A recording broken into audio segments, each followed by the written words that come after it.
according to all, I mean, can you see whether we're live? Oh, yes, we're live. Apparently, we're live. Hello, welcome to Simon No Simon's living room in a shiny, brand new shiny channel, which if you've clicked on this link, will take you to it. You may, or you're free to choose, but if you subscribe to this channel, my regular weekly live streams will be appearing here, courtesy of StreamYard. My old channel, which has tons of old live streams, is there for historical purposes, and you can go and check that out. And I may occasionally do live videos there, not live videos, but videos, ye olde YouTube videos. While I'm blathering away here, I'm being very rude and not introducing my guest.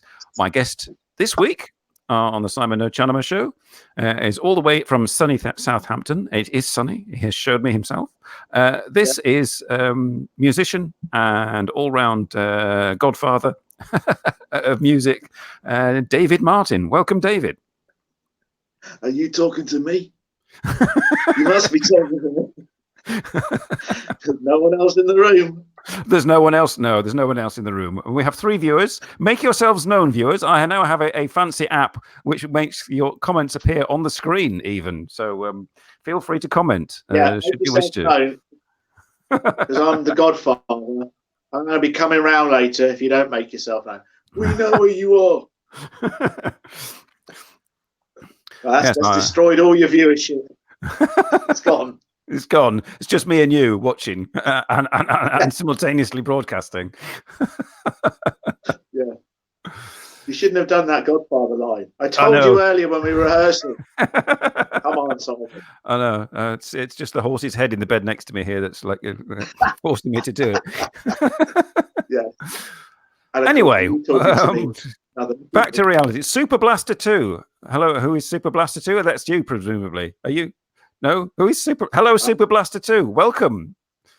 Do you know anybody called Super Blaster?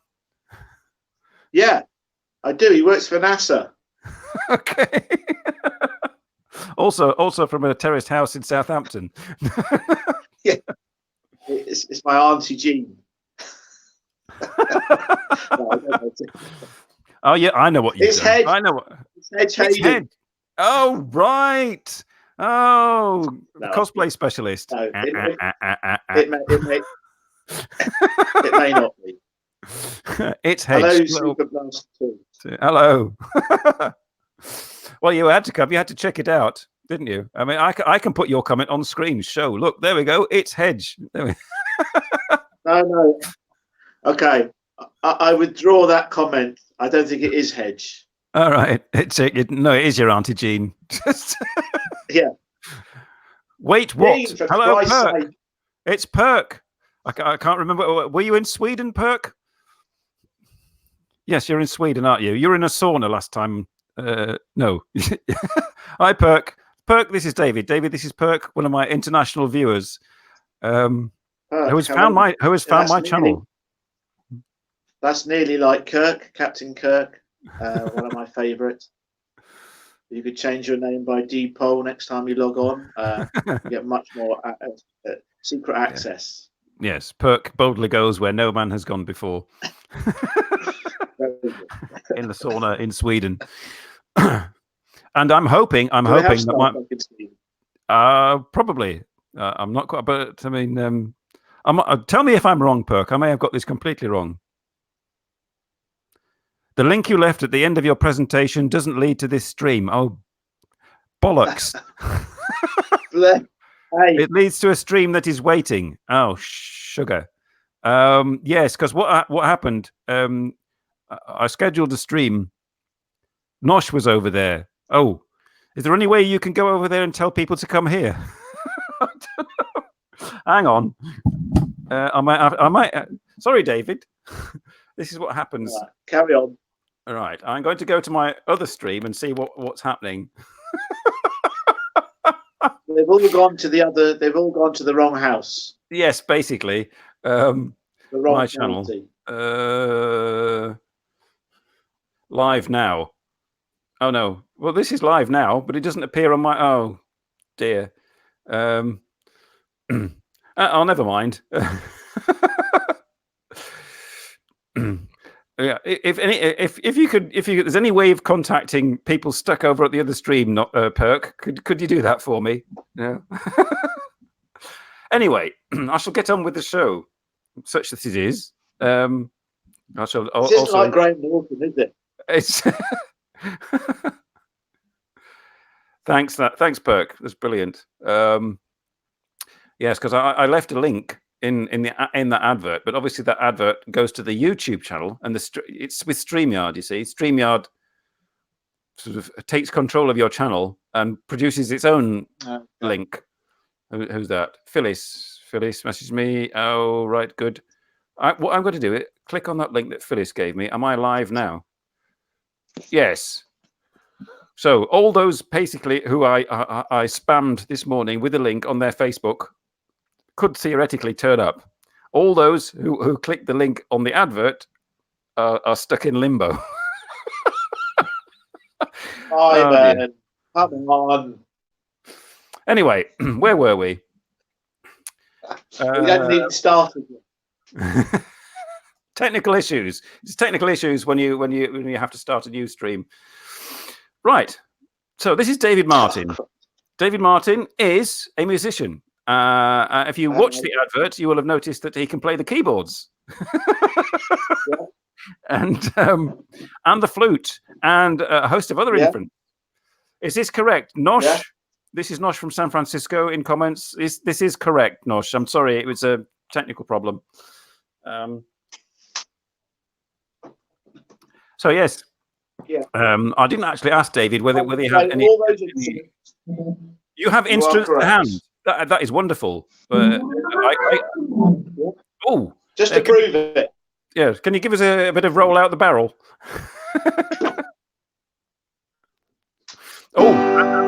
Roll out the barrel. I'm gonna stop. Oh. I mean, how sad is it that the audience is going to sing along? Oh, come on. I do actually know that song. How sad is that? Well, I was watching your videos, and you know Knees Up Mother Brown as well. How did you know that? Well, you said to check your Facebook profile, and on your Facebook profile is a whole load of stuff, which I plowed through, including Knees Up Mother Brown, what looks like an old people's home. So I did the Cockney accent. Knees up, Mother Brown. Knees up, Mother Brown. Knees up, knees up. Under the table. Oh, that's it. Okay. Simon, this is meant to be serious journalism. Oh. Well, I just started with bollocks. So, I mean, do you need to subscribe to this channel also, Nosh? You could. This would ensure notifications on a weekly basis, as opposed to just me spamming everybody. It's not obligatory. You could. Oh, we're going to get. While you're talking to Nosh, I'm just going to play the flute like the Kung Fu Man. Oh, right. Oh, yeah. I thought it was a bit of Jethro Tull there. No, okay. Just carry on with your private conversation. All right.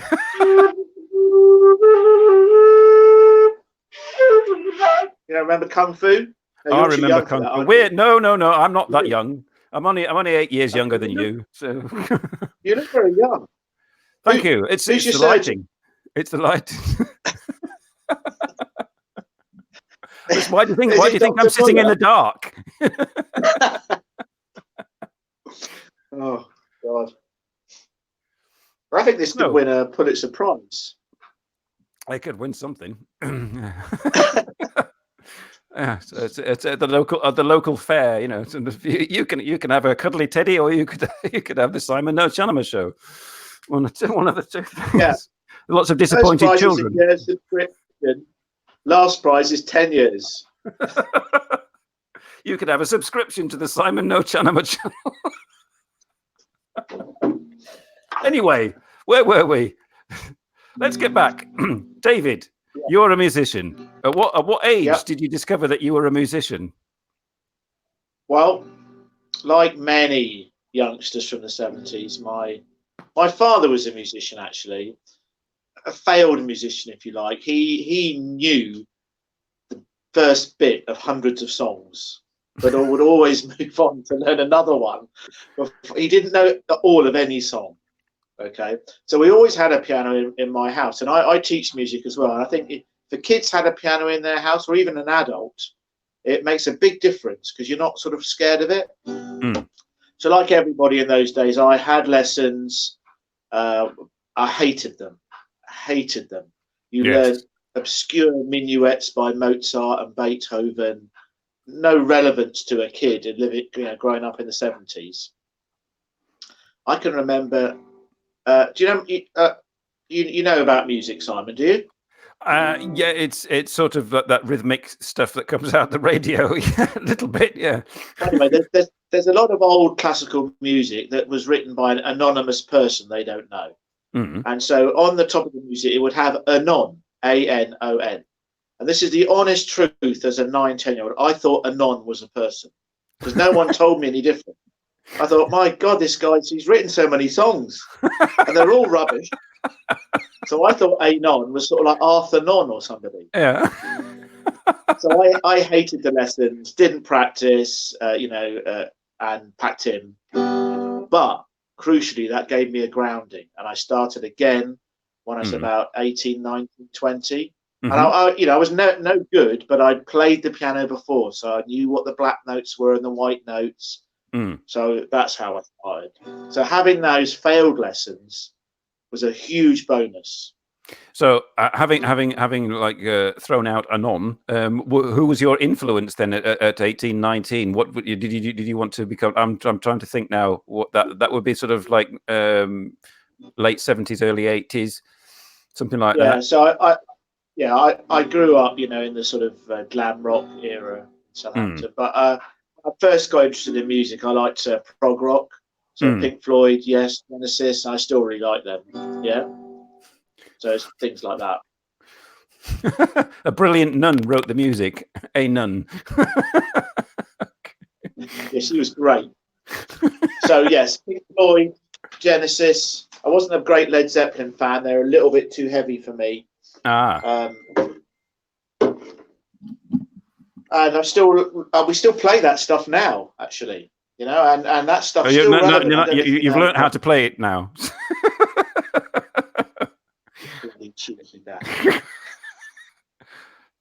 Remember, I'm a Cockney, mate. I'm telling my brothers round to you. And then, so that type of stuff. I was influenced by Richard Wright, the keyboard player in Pink Floyd. Sort of minimalist style. Don't do too many notes. Make sure everything you do is relevant.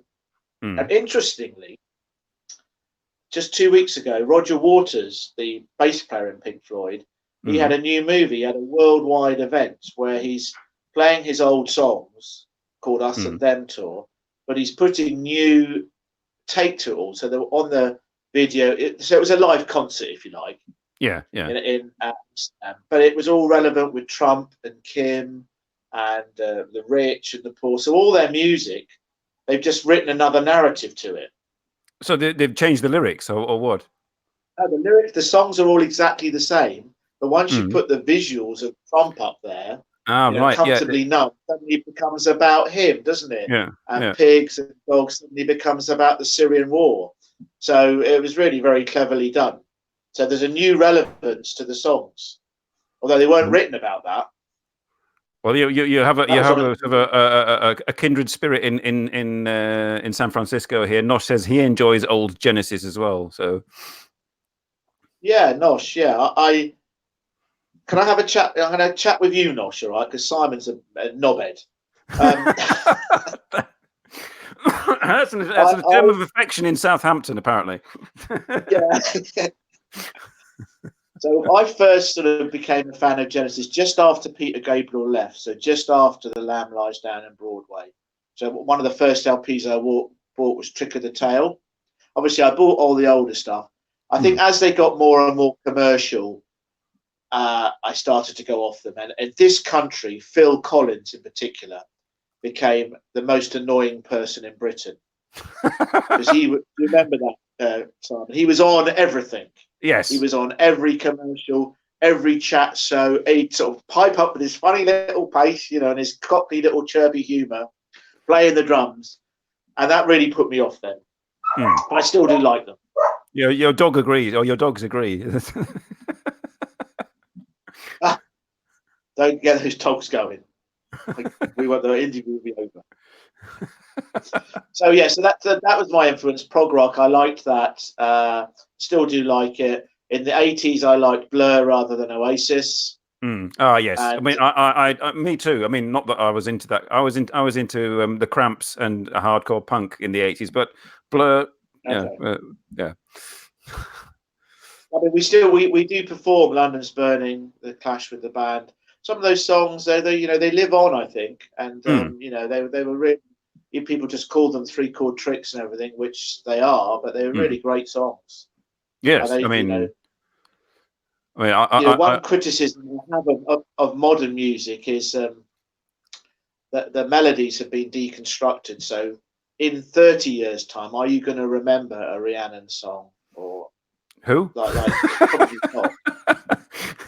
It's all about the beat, isn't it? Yeah. There's the groove and everything. And so anyway, so obviously I work with some younger musicians as well. I've got a duet with a really great young singer, Francesca Qua. So we play modern stuff as well. So well, when I was looking through like videos to I actually found a video of you in the Cricketers with somebody called Forbesy, and he was doing some kind of like rap thing. That's what appears actually in the advert at the beginning. So behind me. So yeah. Okay. Yeah. Yeah, we have a lot of rappers in Southampton. It's a sort of way into music. If you've not got a great singing voice, then you can write the words and still tell a story. And a lot of them aren't. I shall just warn my viewers. I shall not be rapping. Don't worry. Okay. Yeah, old white bloke rap is not good. It's not hip, groovy, or fab. Old white man living in Belgium rap. But if you think back to sort of Gil Scott-Heron, from the 70s, he was a proto-rapper, really. Poetry to music. He was way, way ahead of his time. We do some of his songs as well. Revolution Shall Not Be Televised, The Bottle, Social Commentary. It's good. So what we do in our band is play lots of different genres, and I'm sure we'll talk about the jams later. But yeah, I like all sorts of things, really. So when you started 17, 18, 19, did you sort of form a band, or was that a bit too early? No. You were still just learning? No, that was too early. There was not a lot of scope to play then. Formed a band I just became a sort of a bedroom musician, if you like, and had kids and everything. Didn't have any money, just like everybody, didn't have any equipment. And in those days, equipment was very, very expensive. That's one of the huge difference. Someone's just come in. It's the Auntie Jan. Oh, that's just walked in. Hello. Who are you talking to? Simon on the screen here. Oh, hello, Simon. No, you can't. Hello, Auntie Jan. Hi. You can't be seen. What I was saying is equipment's got much cheaper now because more people are doing it. So in those days, everything was expensive. But I did. If we're looking at the 80s and the 90s is when I started. The only way you could play live in Southampton was either in a blues band or a copy band. Or on the street. I was in in the back of the toilets there. Well, I swear I met you the other day. You see, I'm a cheeky little git, so don't feed me any lines, all right?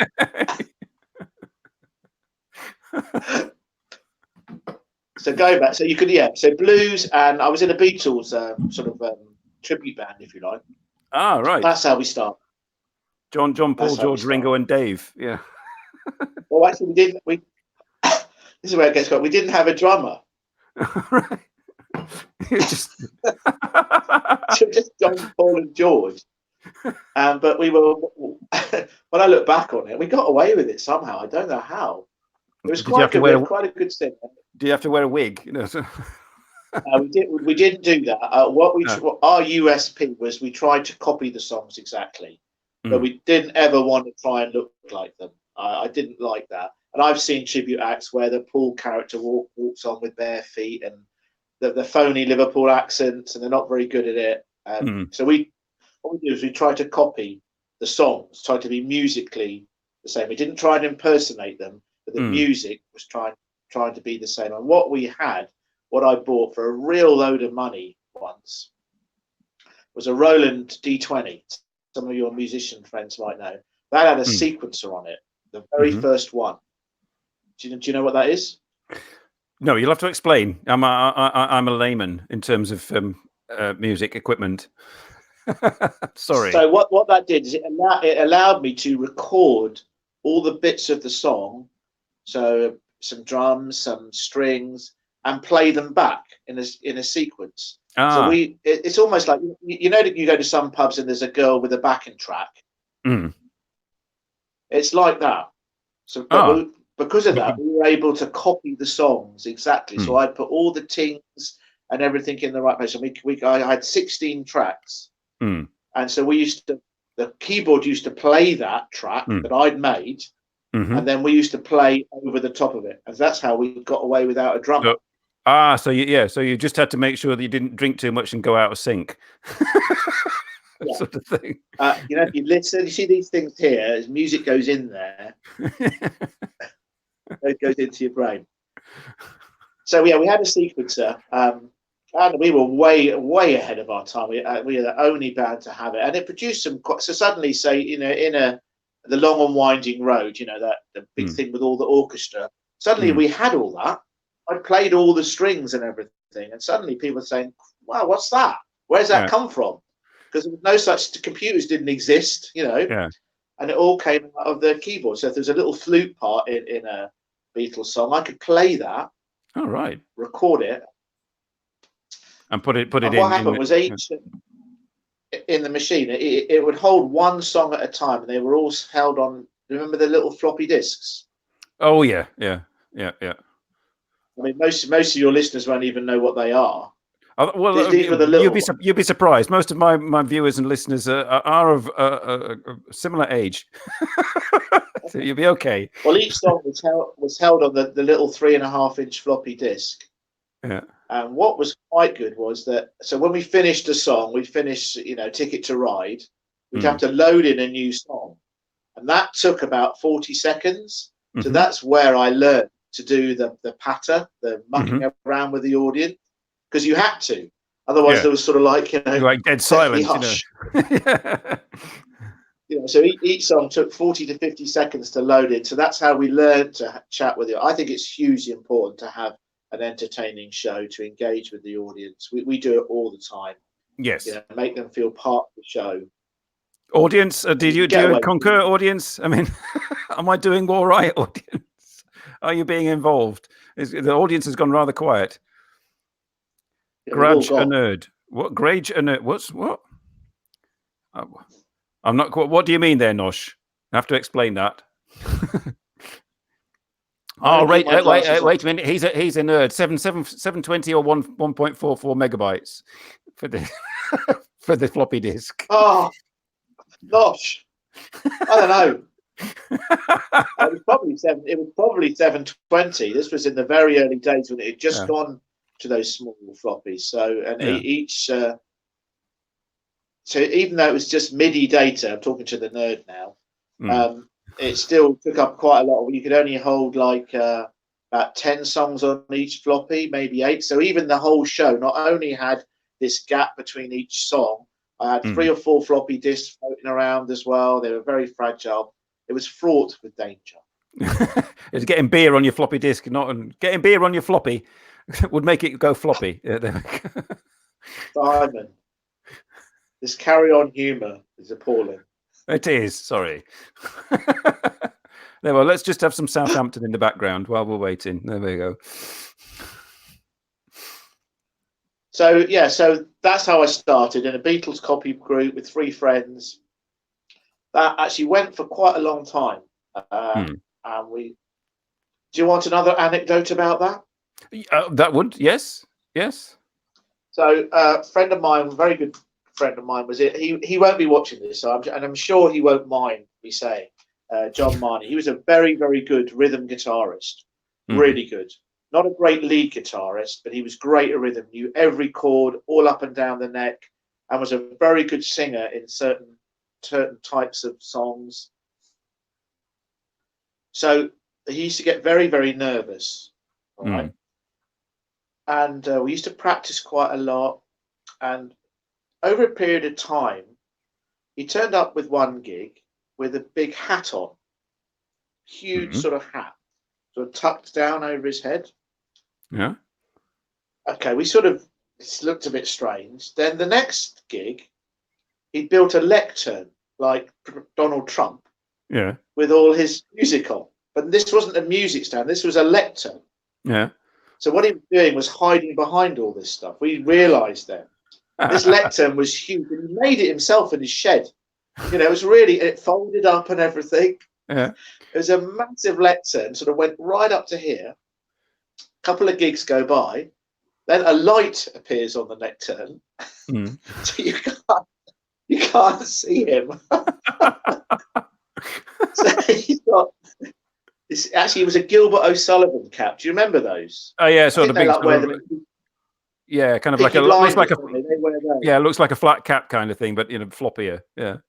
Yeah. So he wore the Peaky Blinders cap, the big lectern, and then and the light, and then this last thing was this huge like Doctor Who scarf, and then we realised he doesn't want Tom Baker Doctor Who. So it was all things from the era, and then we just realised he don't want to do this anymore. But he was a friend of ours, and he never really wanted to say, I don't want to do it. Yeah. So that band split up really. Well, it'd have been a bit stuck if you'd all started wearing hats and built lecterns. It's like, oh bugger, it's not working. Yeah, so he just got the nerves, took it over, and he was just hiding behind all this accoutrement, and but he was really good. But of course, lots of performers don't think they're any good. I'm shit, and I know it. That's, I think, really huge. Or encore, as Simon has told me. If you like retro keyboards, there's a fun channel called 8-Bit Keys on YouTube. There you are. If you like retro keyboards, I've still got the Roland D20. I've still got it, and you know what? I tried to sell it, and no, it still worked. I don't think the disc worked anymore. You probably can't even buy those discs anymore. But yeah, and those Roland sounds, those legacy sounds, were really great. And if you're playing a song from the 80s, you need that keyboard because the modern keyboards haven't got those sounds in them. 10cc, all those sort of breathy synth sounds that had just come out. So yeah, I've still got it. There we are. Offers please to David Martin. No one wanted it, but amazingly, it still works. I'm just amazed. So these things were built to last, weren't they? Yes, unlike us. This is the trouble, and I mean, because you're quite active. I mean, I noticed. I mean, I obviously followed your Facebook page. And it's this night there's a jam here. This night there's a jam there. The other night you're going to another jam.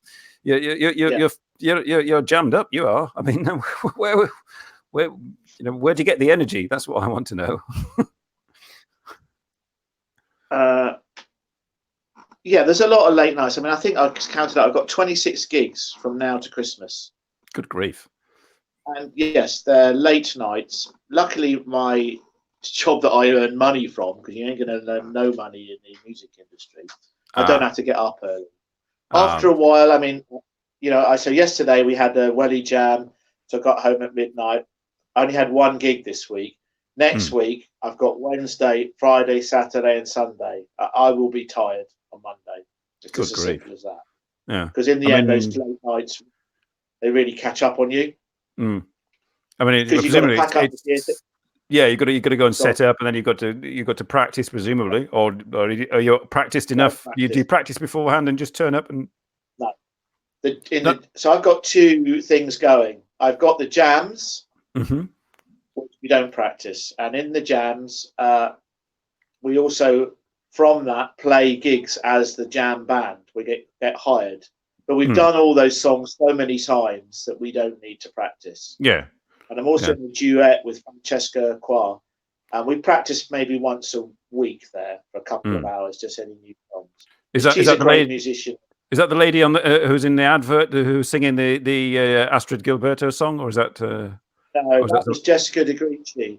She's a London jazz singer that I just happened to do a gig with. That was up in was that near Milton Keynes somewhere? Right. So that wasn't in Southampton. Okay.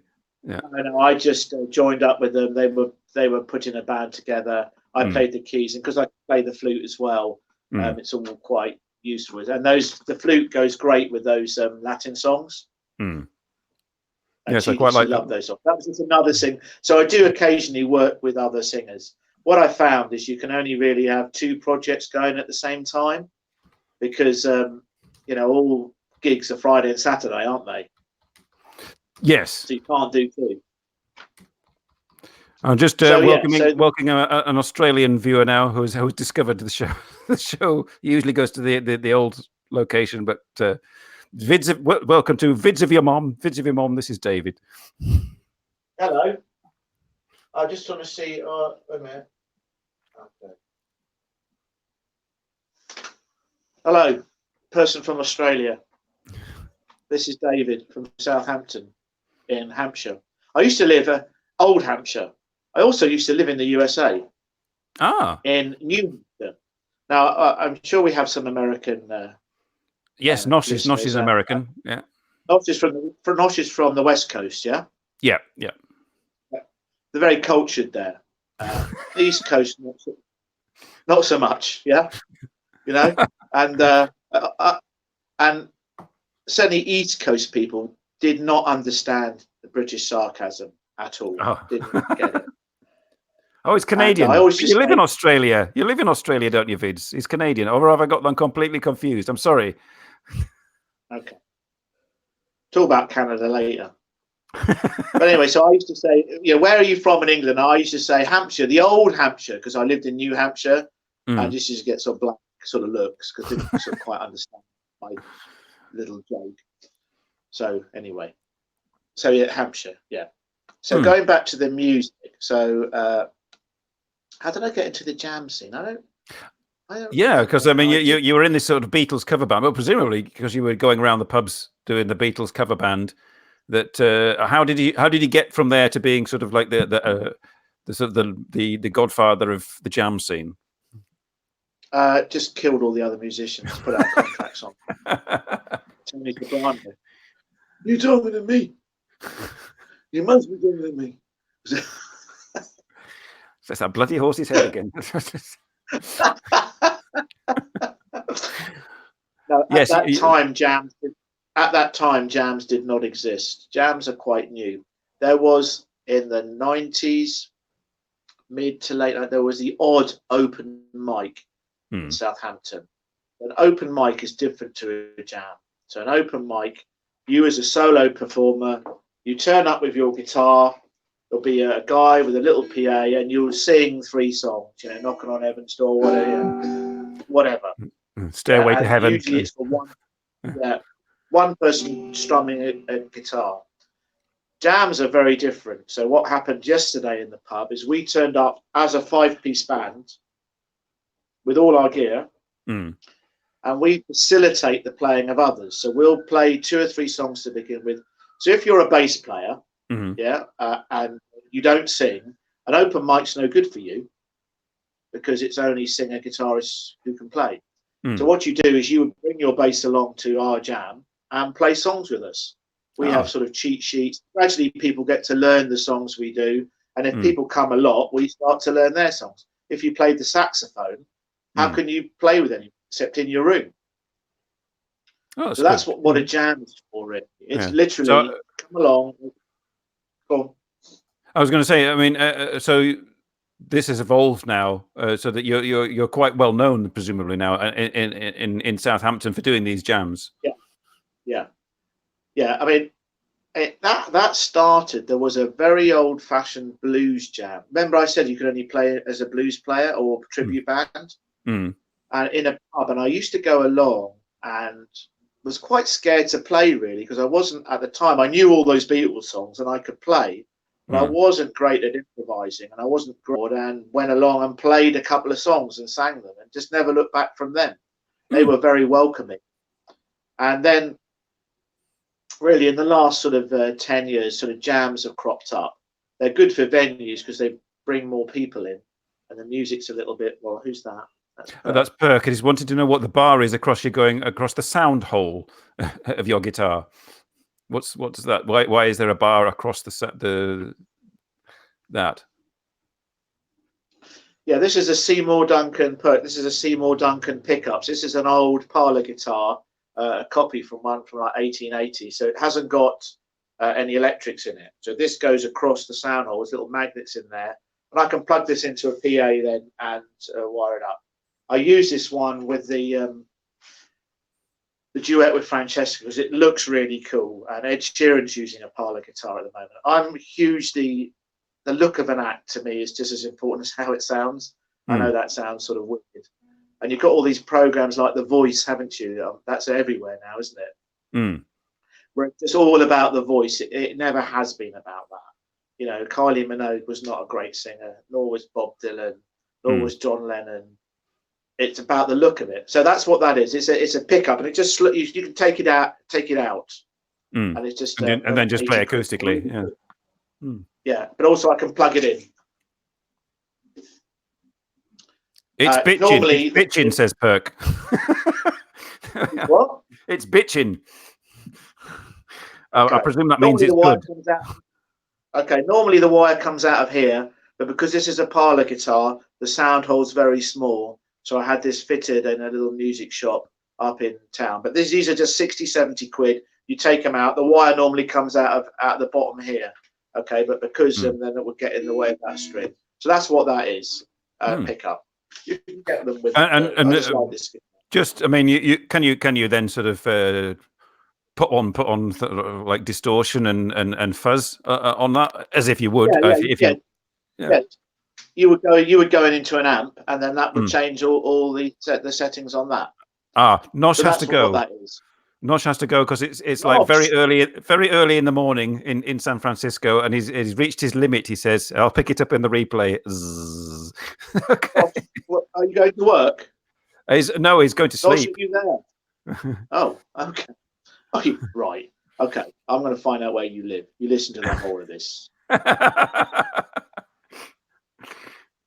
He's been on the show. Right.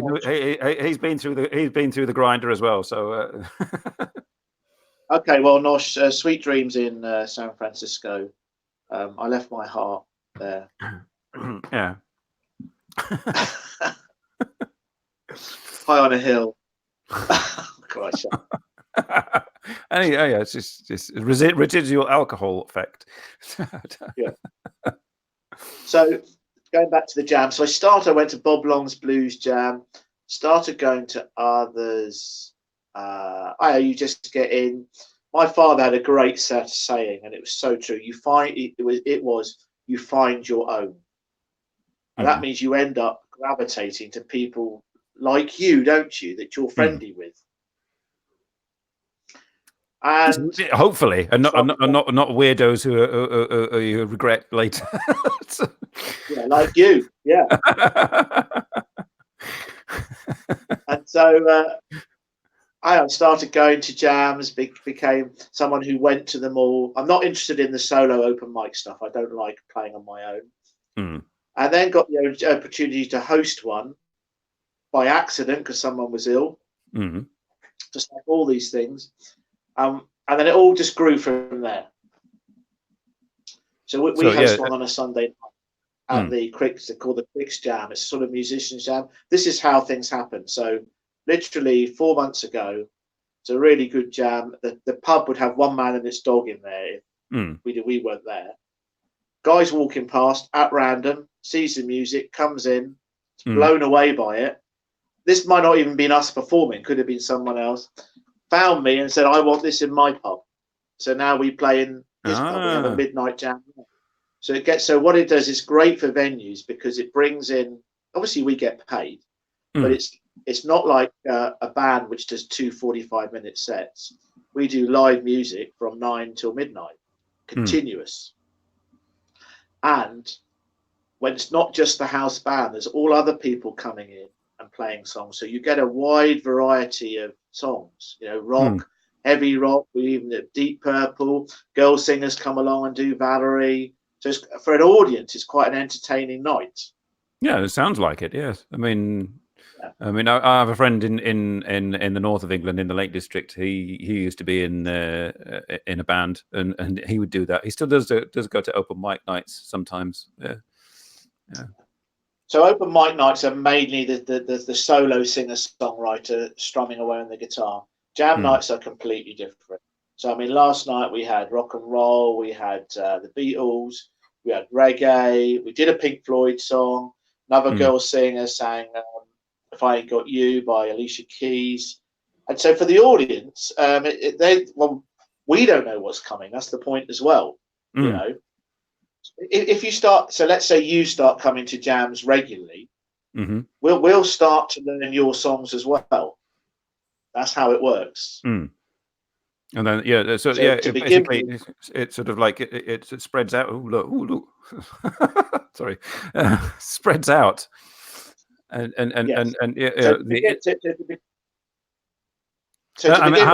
you're a singer, go on.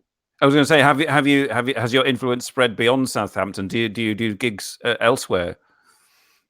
No. No. I do gigs up in London every now and again in the other project, but the jams are just in Southampton because we're already working nearly every Friday. We do so what's happened, the jammers, if you like, the people in the band, we've formed a collective. So we've got 3 bass players, 3 guitarists, 3 drummers, and me. I'm the one who knows the song. So basically, I can say yes to any gig. And what I try and do is share out all the gigs. So the lineup last night, it will be different on Wednesday. And we've all just learned the songs. The only constant is me because I know how to sing all the songs.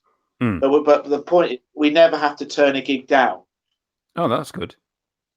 It must be quite complex though to sort of keep track of it all, Yeah, I've got it all on a spreadsheet now, and I try and check. Yeah, it is complicated, but everything's on a set day, so we know the 4th Wednesday of the month is at the Social. We know the last Friday of the month is the midnight jam.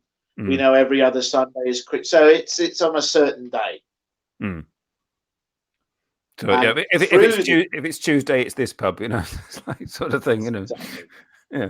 And through the jams, we've actually got a band called the 6-5 Special where we do actual gigs, where we really play the jam songs, but as a band. So we Southampton Football Club is based in Southampton in the Premier League, and we play after the match there in the pub closest to the ground. All right. We have like an after gig every Saturday or every other Saturday. And our job really is, musicians have got a job. Who's that? That's Perk. He's asking if you busk. No. It's too busy. Yeah, I do know people who do in Southampton. It's pretty sad. There's a lot of scams going on in the bottom of town. It's not great down there. So I think once it was quite good, and it's quite good in London. You can actually earn a bit of money, but not in this town. So I was saying about Saints. So our job as musicians, we've got a job to do as well, because we're being paid by the venue. Is we turn up at the end of the match, 32,000 people come out, and they go to the pub at whichever corner of the ground they're at. And most people want to have 1 or 2 pints so they don't have to drive straight home in the traffic. Well, our job is to keep them there for 2 more pints, isn't it? So they have to get the bus home. Yeah. Yeah. Well, it is, and for them also to say, hey, there was a decent band down there at that pub, at Browns. Come down. So we've got to try and make money for the pub as well. So we built up a sort of a set of songs that other bands don't really do, and it's not good. So that's what we do. We play gigs in pubs and we do the jams. I noticed. Let's say I mean, let's, I was going to say I was trying to look when I was making the advert. I was trying to look and on your Facebook for there doesn't appear to be a lot of like evidence left over, as it were. There's no. I mean, your YouTube channel. You've got a YouTube channel, and I looked on there. And trying to find. Are there, in fact, sort of? Does anybody record these for posterity? we do For example. record them, but my boys go around and delete them off the phone afterwards. No, they occasionally they do, and I'm not into self-promotion. I don't like it. This look at me. That's just me. I really hate all the people on Facebook. Look at this gig I'm doing. You would be the only person who know that I've got 26 gigs till Christmas. I don't go around saying that. Yeah. I've told the world. So I don't really like that. And so footage off phones is so, although the pictures are great, the actual sound is so poor now. So there's a few things, but not much, because we're not going for that. Yeah. We don't do that. Yeah, I don't really need to promote anything. Yeah, there's no Vivo videos of the 6.5 special play. No, we haven't even got a Facebook page because people just see us. It's just word of mouth. Yeah, and then they either book us or they don't. Yeah, so I'm not looking. I haven't gone looking for anything. Any of it. The football gigs came out of something because someone saw us. The pub up the road, so the midnight jam came about because the guy walked by. It's just that. So yeah, that's nice. Sort of like going with the flow. So yes, I'm not into the self-promotion and the videos and things like that. I understand why people do it, but that's just not me. So audience, if you're looking to, you'll have to fly to Southampton, people in the audience, and turn up at the pub to get some. We quite often get photographers around, and you saw one of the photos from yesterday, didn't you? And I put the jokes on them, but we don't get much footage.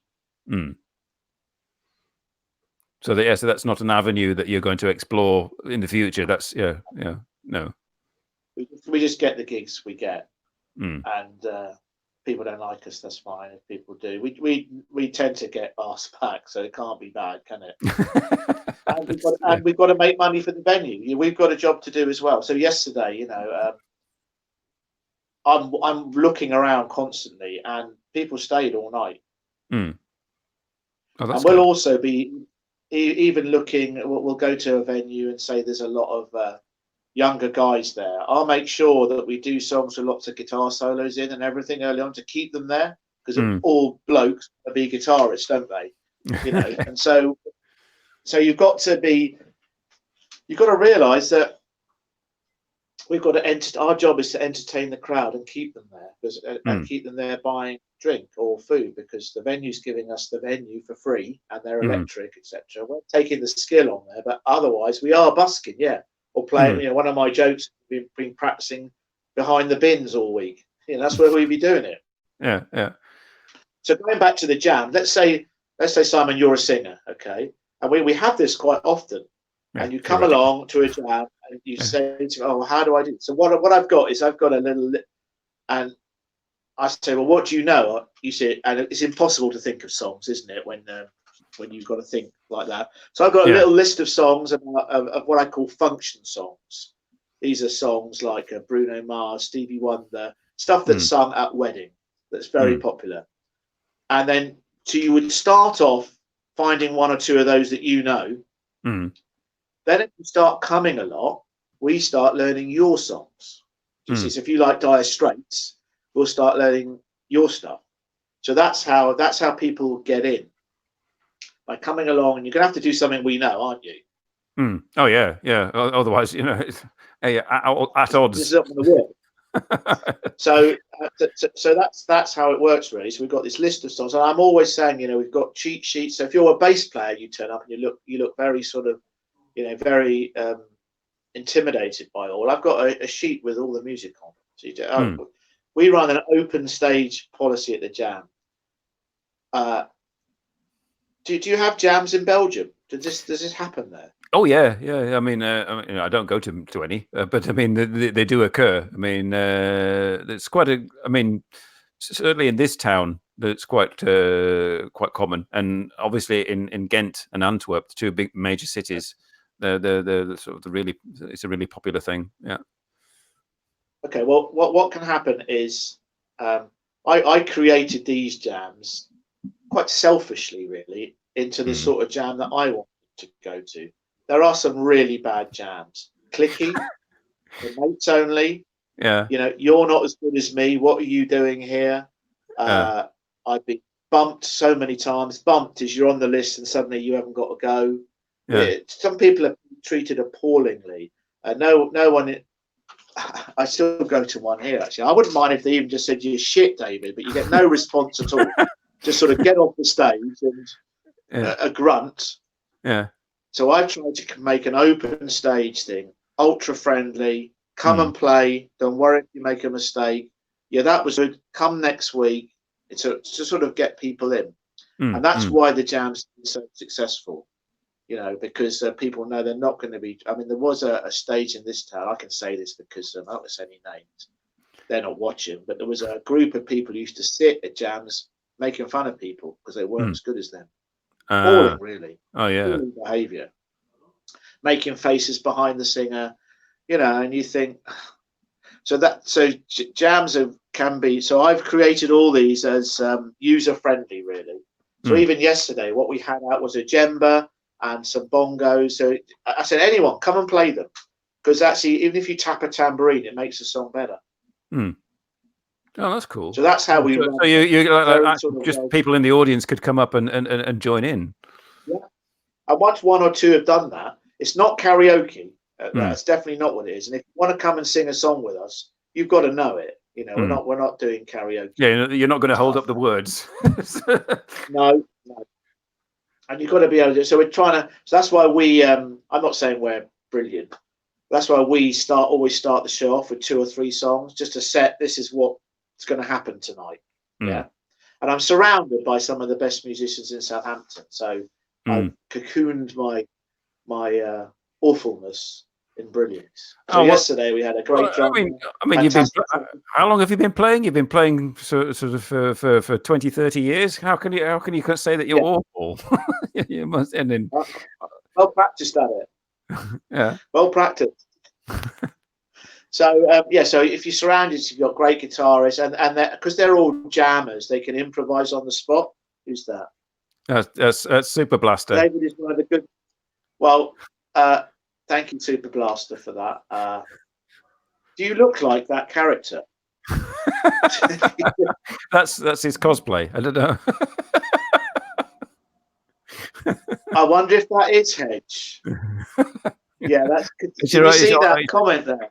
Or is that your Auntie Jean? I don't know. So if that is Hedge, I think there's a difference, Hedge, between playing the harmonica and blowing in it.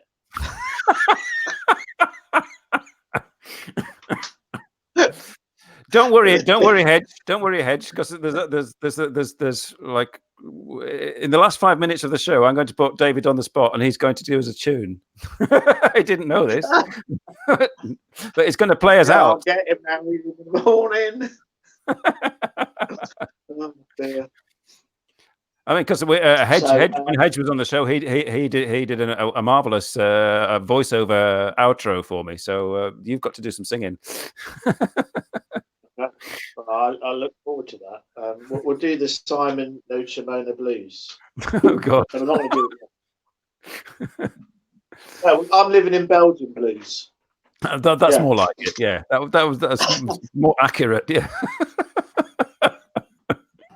So that's how the jams are, and that's why they're so successful. I mean, you've got to be very careful, because you can end up with so many musicians turning up. There's like an evolution, and there becomes a saturation where we've got so many people that they don't get a decent go, and then they don't come the next week. So we've got a certain like a pub full of musicians, and like 2 people at the bar, and everybody's waiting to get on stage. Sort of yeah, but they bring mates, and they all have 1 or 2 drinks. So you've got to be careful. So what we do is we don't. You'll see the dreaded list at the open mic, with the slots, and we don't run that scheme. times, I think, really sort of constrain you. Oh, he had 2 minutes longer than me, and all that business. The 3 songs is even worse. You got 3 songs, because otherwise you end up with a 28-minute version of "Knocking on Heaven's Door." Oh God. Yeah, because that's the 3rd song. So that's no good. So what I do is I have no slots. It's all up here, and I try and line the acts up so there's an entertaining show. So we won't have 2 rappers on the trot, or 2 girl singers on the trot, or 2 blues artists on the trot. You're going to get on. You're going to get a good go. You might even get another go, but we're going to line it all up in a coherent, entertaining way.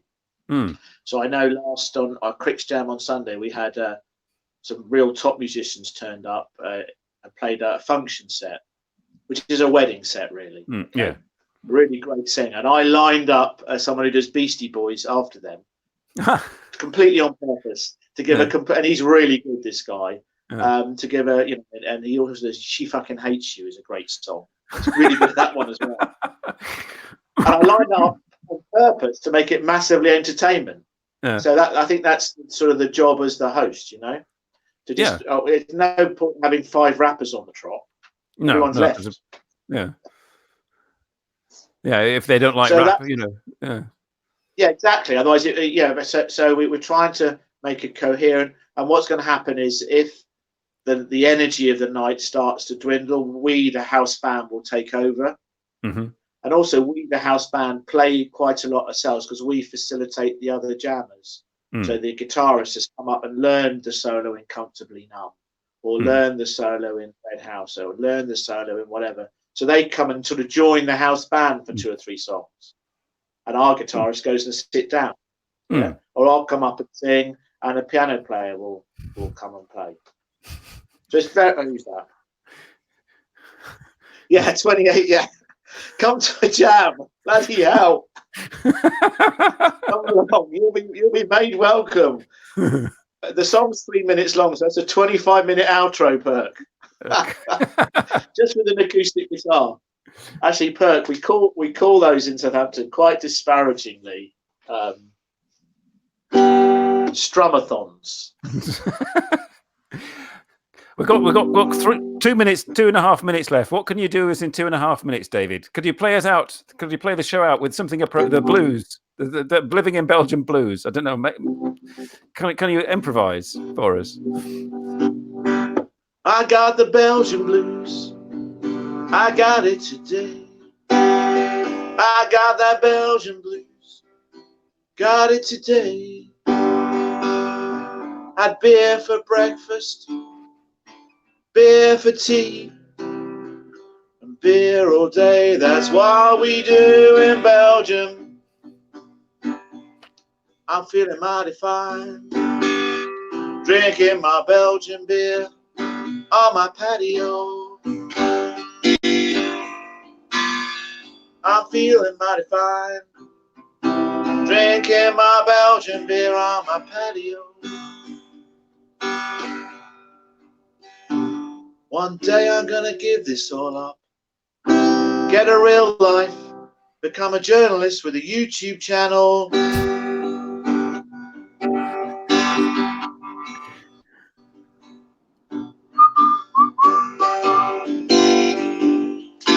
It's sort of become a 15-bar blues now.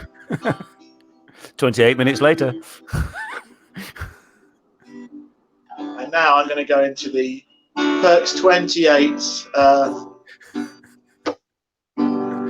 My wife put this badge onto me.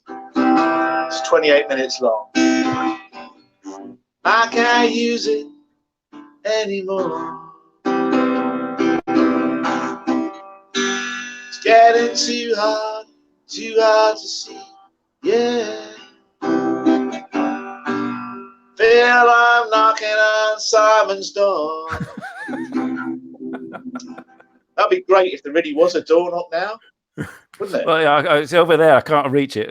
That would have been good. That really, yeah. Okay. Where does it say how much longer we've got to make this song last? We've got 30 seconds left. 30 seconds left. 20 seconds left. Knees up, Mother Brown. Knees up, Mother Brown. Knees up, knees up. Not just knees up, Mother Brown. Right. Now here's a little story to tell. It is a must about an unsung hero that moves away your dust. Some people make a fortunes, others earn a mint. My old man don't earn much. In fact, he's flipping skin. All together now. Oh, my old man's a dustman. He wears a dustman's hat. You're behind me. You're behind me. Keep up. Okay. My old man's a dustman. He wears a dustman's hat. He wears gold blimey trousers. And he lives in a council flat. Oi! Music via Skype or technology doesn't work because he's 2 bars behind me. Yeah, sorry. It's a lag. It's lag. It's lag. You're an old lag. Okay, I'm an old lag, and I'd like to thank this old lag from from Southampton for joining me to this afternoon, tonight in Australia and Japan, and I shall now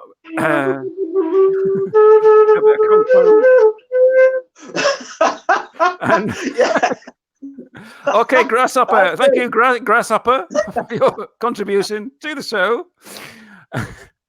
It's been a pleasure. Next week on the Simon No show, I have no idea what's going to happen. I may be asking David for some ideas. The show's been barred by the United Nations as an affront on human rights. Okay. Thank you, David. It's been a pleasure. Goodbye, everybody. Thank you if you've listened. Have a great weekend wherever you are. I'm going to go and play golf tomorrow. I've got no gigs, but I've got a lot of practice to do next week. Brilliant. Okay. Thanks for joining, and see you all again next week. Bye, Dave. Bye.